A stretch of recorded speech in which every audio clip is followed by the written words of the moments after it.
प्रिय मित्रों, प्रभु यीशु मसीह के मधुर नाम में आप सबको बहुत बहुत शुभकामनाएं। हर हफ्ते हम कुछ न कुछ बाइबल स्टडी करते हैं और आज भी हम चाहते हैं कि थोड़ी सी बाइबल स्टडी हम थोड़े समय में करें। तो आइए देखते हैं। सबसे पहले पौलुस अपने तिमोथी को क्या कहता है, और वो एक एडवाइस दे रहा है कि तू विश्वासियों के लिए आदर्श बन जा, है ना। You be an example for believers. क्यों जरूरी है विश्वासियों के लिए बनना? क्योंकि देखिए ऐसा है, छोटे विश्वासी भी हैं, बच्चे भी हैं, इमेच्योर हैं, मैच्योरिटी नहीं है, वो एक दूसरे को देखकर और सीखेंगे। तो आइए पढ़ते हैं पहला तीमुथियुस 4 और उसकी 12वीं आयत। कोई तेरी जवानी को तुच्छ ना समझने पाए, पर वचन और चाल चलन और प्रेम और विश्वास और पवित्रता में विश्वासियों के लिए आदर्श बन जा।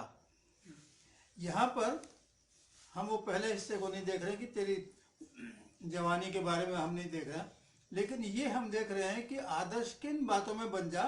तो आदर्श बनने के लिए सिर्फ वो 5 बातें बता रहा हूँ। बहुत सी ऐसी बातें हैं हम देख सकते हैं, सीख सकते हैं, लेकिन समय इतना होता नहीं है हमें।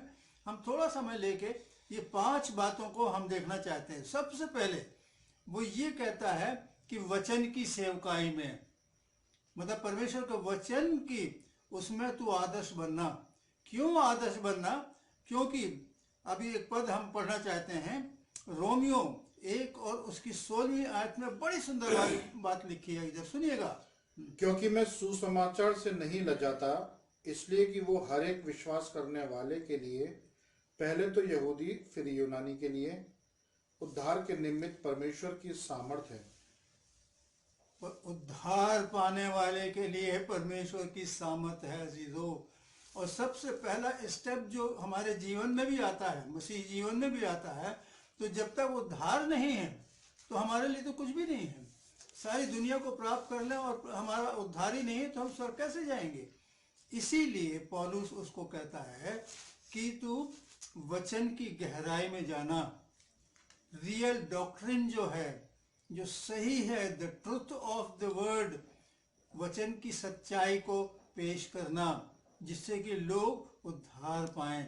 क्योंकि परमेश्वर की सामर्थ उसी में है। और परमेश्वर का वचन तो बहुत सी बातें कहती, किताबें भी लिखी गई हैं, बहुत सी बातें हमने सुनी है।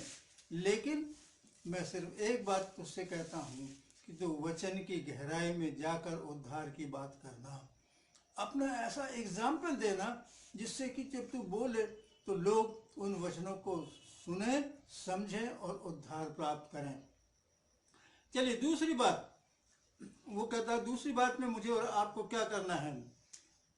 पहली बात तो हमारे वचन की चली गई, अब दूसरी बात है चाल चलन में। चाल चलन का मतलब ये है, अंग्रेजी में बड़ा सुंदर दिया है, कंडक्ट। और कंडक्ट का मतलब ये होता है कि हमारा चाल चलन हमारा कैसा होना चाहिए। चाल चलन का मतलब ये होता है कि घर में जब हम हैं तो मेरा बोल चाल, मिलना जुलना, लोगों से आना जाना, सारी बातें, उनके साथ इंटरेक्शन, ये सारी बातें जो हैं वो मेरी उनके साथ किस प्रकार की है, इसका भी बड़ा ध्यान रखना। और ऐसा करना कि तेरा ये जो चाल चलन हो ना, वो इतना बढ़िया हो कि लोग देखकर ये कहे कि हम तो इसी के पीछे चलना चाहते हैं। घर का वातावरण इतना सुंदर रखना कि घर में कोई झगड़ा नहीं, फसाद नहीं, कुछ नहीं, कोई परेशानी ना हो। और इसीलिए वो एडवाइस कर रहा है कि आदर्श बनना। अजीजों, आदर्श बनना आसान नहीं है, बनने के लिए बड़ी मेहनत करनी पड़ेगी, लेकिन वो जानता है कि तिमोथी कर सकता है, इसलिए वो उसको एडवाइस कर रहा है कि अपने घर का चाल चलन भी, अपने चाल चलन को भी बहुत अच्छा रखना। उसके बाद एक और बात होती है कन्वर्सेशन में, बोलचाल की बातों में। आपने किस किस से क्या बात करनी है, कैसी बात करनी है, नहीं करनी है, ये सारी बातें आपको वहाँ पर अपने घर में देखनी है। क्योंकि आपके जीवन में जो आप लोगों से मिलोगे ना, तो ये सारी बातें तो आएंगी आएंगी। और जब ये आएगी तब आप कैसे कहेंगे।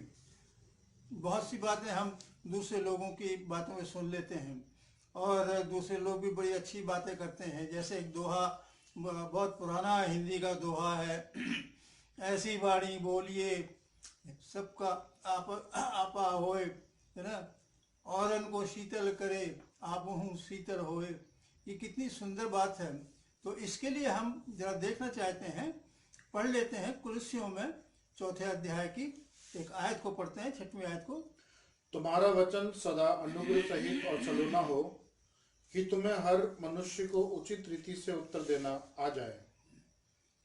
और उसके साथ एक और भी है, हम नीति वचन 15 और उसकी पहली आयत को भी पढ़ लेते हैं। कोमल उत्तर सुनने से गुस्सा ठंडा हो जाता है, परंतु कटु वचन से क्रोध भड़क उठता है। देखिए, वचन जो है वो बहुत पावरफुल होते हैं। वचन जो है वो आदमी को परेशान भी कर सकता है, खुश कर सकता है, रुला सकता है, हंसा सकता है।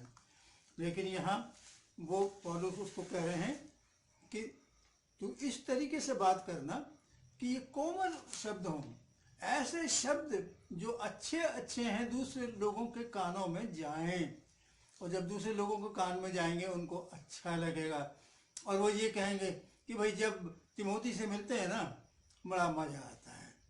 और कहते हैं, अक्सर एक कहावत कही जाती है ना, आप आए बाहर आई। तो जब तिमोथी से मिलेंगे तो कितना अच्छा लगेगा कि सुंदर सुंदर बातें करता हो, क्योंकि कोमल उत्तर सुनने से जलजलाहट ठंडी हो जाती है। हमें जलजलाहट नहीं करना है अजीजों, हमें प्रेम के साथ जीवन बिताना है। उसके आगे चलिए एक और बात में वो उसको एडवाइस करने की कोशिश करते हैं। वो ये कहते हैं कि प्रेम, चैरिटी या देने में उसकी बारे में बात करता है कि इसमें भी तू ध्यान रखना, देने का ध्यान रखना। और अजीजों, इसके लिए मैं एक छोटा सा एग्जाम्पल देना चाहता हूँ। हम संसार की चीज़ों से भी सीख सकते हैं, और जब हम सीख सकते हैं तो अपने जीवन में ला सकते हैं। मेरे ख्याल में आपने फावड़ा देखा होगा, और फावड़े का काम क्या होता है? अपनी तरफ खींचना, लेना लेना लेना लेना लेना लेना, ये उसका काम होता है। और याद करिए कि बहुत पुराने ज़माने में एक बाजा हुआ करता था जिसमें एक ही तार होता था, उसकी एक ही आवाज़ आती थी, डिंग डिंग डिंग डिंग डिंग डिंग, मतलब दे दे दे दे दे दे दे दे दे दे। तो ये फावड़ा जो है उससे हम ये सीखते हैं कि हमको दे दे दे दे। लेकिन उसके विपरीत वो जो शाउल होता है, मतलब जो कोयला फेंकता है बाहर, एक औजार, कुदाल नहीं ये कुड़ाल, नहीं मतलब वो शावल, मतलब ये तो एक तो हो गया ये अपना फावड़ा और बेलचा कहा जाता है। मतलब हमको इतना उदार होना चाहिए कि हम बेलचे की तरह हमारे पास जो है हम दें। ये भी, इसमें भी मुझे और आपको सीखना पड़ेगा। और इसीलिए पौलुस उसको सिखा रहा है कि बेटा अगर तेरे पास होगा तो तू देना सीखना, चैरिटी करना सीखना। चैरिटी का मतलब ये नहीं है कि मतलब दिल में आया तो किया, नहीं किया। तरस खाना पड़ता है, अपनी भावनाओं को देखना पड़ता है और उसके बाद करना पड़ता है। चलिए, उसके बाद एक शब्द और वो कहता है, और वो कहता है फेथ, भरोसा, विश्वास। विश्वास में भी तू आगे बढ़ना, और तेरा विश्वास इतना जबरदस्त हो कि लोग जाने कि तेरा भरोसा तेरे परमेश्वर पे कितना है। और हम भरोसे की बहुत बात करते हैं, लेकिन कभी कभी होता क्या है कि हम भरोसा नहीं करते हैं, लोगों के साथ अलग हो जाते हैं। और भरोसे के लिए हमारे पास बहुत सुंदर बातें लिखी गई हैं। और अगर हम अंत तक लॉयल रहते हैं, विश्वास योग्य रहते हैं, किसके लिए? परमेश्वर के प्रति, लोगों के प्रति और अपने प्रति, वचन के प्रति। तो आप पढ़िएगा, एक पद हम पढ़ना चाहेंगे, प्रकाशित वाक्य में मिलेगा 2 अध्याय और उसकी 10वीं आयत में, और उसका नतीजा भी हमको मिल जाता है। पढ़िएगा। जो दुख तुझको झेलने होंगे उनसे मत डर, क्योंकि देखो शैतान तुम में से कुछ को जेल खाने में डालने पर है, ताकि तुम परखे जाओ, और तुम्हें 10 दिन तक क्लेश उठाना होगा। प्राण देने तक विश्वासी रहे, तो मैं तुझे जीवन का मुकुट दूंगा। प्राण देने तक विश्वासी रहे तो मुझे तुझे जीवन का मुकुट दूंगा। अजीजों, हमारा जो जीवन मसीही जीवन है ना, वो ऐसा जीवन है कि प्राण देने तक तो यीशु मसीह के साथ चलने में, उस पर भरोसा करने में और उसके विश्वास में दृढ़ होना है। और उसके लिए कुलुस्सियों 2 में भी बड़ा सुंदर लिखा है कि विश्वास में दृढ़ होते चले जाओ, है ना। दूसरा 6वां 7वां में लिखा है विश्वास में दृढ़ होते जाओ, बी स्ट्रॉन्ग इन फेथ। और अगर विश्वास में दृढ़ होंगे, लॉयल्टी हमारी होगी, तो हमको वो मुकुट ज़रूर मिलेगा। इसीलिए एग्जाम्पल बन जाएं। और चलिए 5वीं बात जिसमें वो पौलुस उसको सिखाता है, वो पवित्रता के बारे में सिखाता है कि पवित्रता में, प्योरिटी में किस तरीके से हमको एग्जाम्पल होना है। और प्योरिटी के उसमें एग्जाम्पल होने के लिए चलिए एक पद हम पढ़ लेते हैं, इफिसियों उसकी पहले अध्याय की 4थी आयत को पढ़ें और थोड़ा सा उसके ऊपर ध्यान देते हैं हम। जैसे उसने हमें जगत की उत्पत्ति से पहले उसमें चुन लिया कि हम उसके निकट प्रेम में पवित्र और निर्दोष हों। जैसे उसने हमें जगत की उत्पत्ति से पहले ही चुन लिया है ना। ही सो ग्रेशियस कि हमको तो पहले ही चुन लिया। क्यों चुन लिया, उसका कारण भी है कि हम उसके प्रेम में पवित्र और निर्दोष हों। अब पवित्रता को थोड़ा सा समझ लेते हैं। पवित्रता को समझने के लिए ग्रीक में एक शब्द आता है और उस शब्द का 2 मतलब होते हैं। एक मतलब होता है सेपरेटेड और दूसरा मतलब होता है डिफरेंट। मतलब ये है कि परमेश्वर ने मुझे और आपको संसार से अलग किया है इसलिए कि मैं डिफरेंट बन जाऊं। और इसे समझने के लिए हम देख सकते हैं, आप अगर बाजार में जाएं या मंदिर में जाएं, गुरुद्वारे में जाएं, ऐसे धार्मिक स्थलों में जाएं, तो आप साधु को पहचान सकते हैं, मौलाना को पहचान सकते हैं, पादरी जी को पहचान सकते हैं, क्योंकि वो बिल्कुल लोगों से डिफरेंट दिख रहे हैं। उसी तरीके से अगर आप शहर को घूमेंगे तो शहर में इतनी बिल्डिंग है, मस्जिद भी है, गुरुद्वारा है, चर्च है, सारी बातें हैं, लेकिन इनके शेप बिल्कुल अलग अलग हैं, डिफरेंट हैं। अजीजों, इसीलिए पौलुस सिखा रहा है कि जब तू बिल्कुल अलग हो गया है, सेपरेट हो गया है, डिफरेंट होना जरूरी है। दूसरों के स्वभाव से तेरा स्वभाव अलग हो, सलोना हो, पवित्र हो, वातावरण अच्छा हो, वचन की गहराई में जाए और सारी बातें लेकर एक एग्जाम्पल की तरह लोगों के सामने पेश करे, क्योंकि लोग तुझे देखेंगे। अजीजों, ये तो इंस्ट्रक्शन तिमोथी के लिए है।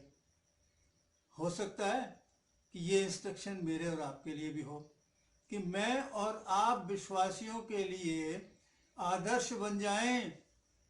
एग्जाम्पल तो एक दूसरे का देना बड़ा आसान पड़ता है। मेरे एक मित्र ने बड़ा सुंदर बात कही है कि एग्जाम्पल देना बहुत आसान है, but to become an example is very difficult and challenge. Example बनना बड़ा चैलेंज का काम है, और ये चैलेंज परमेश्वर मुझे और आपको देना चाहता है जीजो, कि मैं और आप विश्वासियों के लिए एक नमूना बन जाएं, आदर्श बन जाएं, जिससे कि वो लोग जो अंधकार में हैं ज्योति में आ जाएं और परमेश्वर के साथ साथ अपने जीवन को सही तरीके से चला सकें।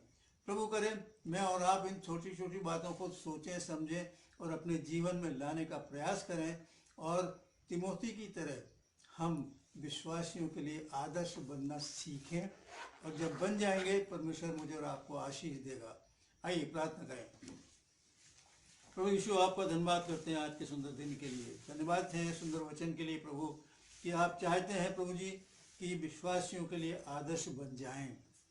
हम चाहते हैं, आपकी सामर्थ चाहते हैं, आपका उद्धार चाहते हैं, आपकी पवित्रता चाहते हैं, आपका वातावरण चाहते हैं और आपकी योग्यता चाहते हैं प्रभु, कि हम सबों को आपकी योग्यता मिले, सहारा मिले, और हम सब एक दूसरे को बढ़ाएं कि हम सब विश्वासी बन जाएं। और जब विश्वासी बन जाएं तो जब आप आए तो हम सबको अपने साथ बादलों पर लेके जाएं। सारी बात के लिए आपको धन्यवाद करते हुए प्रभु यीशु के पवित्र मीठे नाम से मांगते हैं, आमीन। आमीन।